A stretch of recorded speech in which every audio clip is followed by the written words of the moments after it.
Normally what happens is the second play beats you, and that's what beat us. And we told them, we changed a little bit how we were going to defend if they went to a handoff or a ball screen.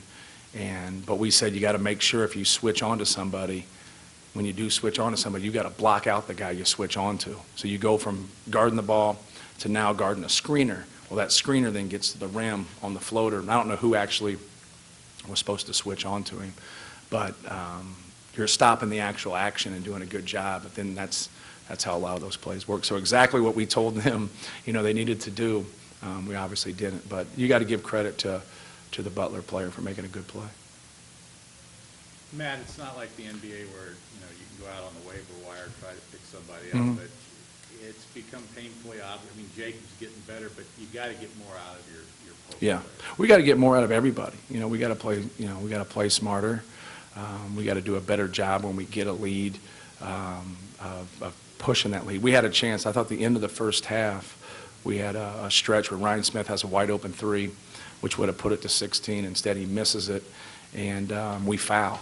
And so we always have these 5-point swings that seem to happen at a crucial time. I thought that was a crucial play.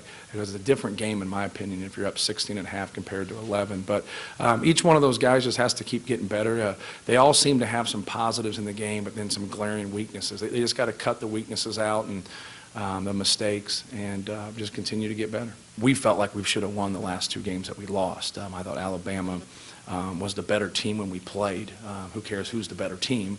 It really matters who's the better team for those 2 hours. I thought we were the better team today. I thought Xavier was the better team.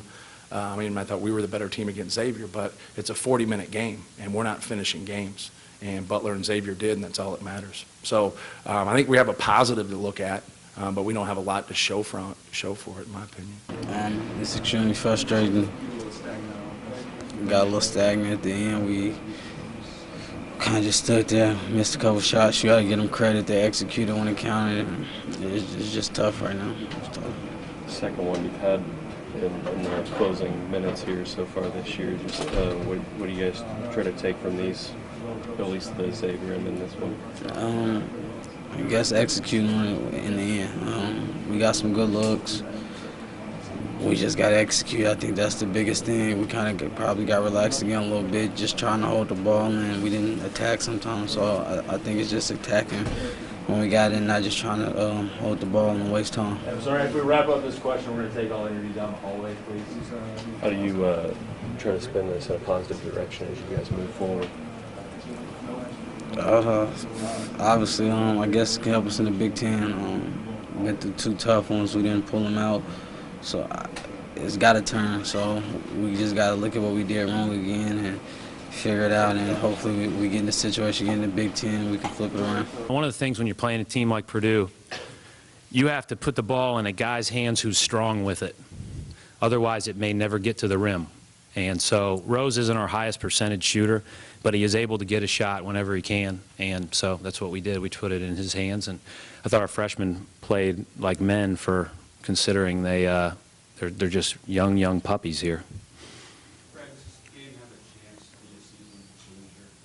Well, I don't think this game, and I know this sounds crazy, Bob, this game doesn't impact us either way at all, other than getting better. I think that's what we had to focus on. If we would have lost this game, I wouldn't have been beside myself because our record was 4-7. We won the game. Our record's not much better. Bottom line is we've got to just continue to make progress and improve. What it does do is it allows your young guys to believe a little bit, because up to a certain point, it's all hearsay and it's all what they've seen. We handed out our rings last night, as we always do at our Christmas dinner if they get a chance to earn those the year before. And, I think that that's something that is so far down the road. It's so hard to achieve, not being in a final, but even being in the tournament, and it requires daily improvement. For the first time this week, we've gotten a chance to practice before games, and that was a really positive thing for our team. No, he was not hurt, but I felt like we had a good rhythm going with everybody else. Brad, what is it about playing on CBS that brings the best out of the team? Yeah, well, we're doing police escorts every game, and CBS every game. I'm going to have to get on the phone with Steve Shear at CBS and see what we can do. But I'll tell you, we're blessed to be in this. And I don't want to take lightly. This is a true honor to play in this event. I don't know that all of our guys understand how much of an honor it is. Certainly as an Indiana kid, I understand it, and I appreciate it, and I'm glad that the ADs decided this was something worth doing.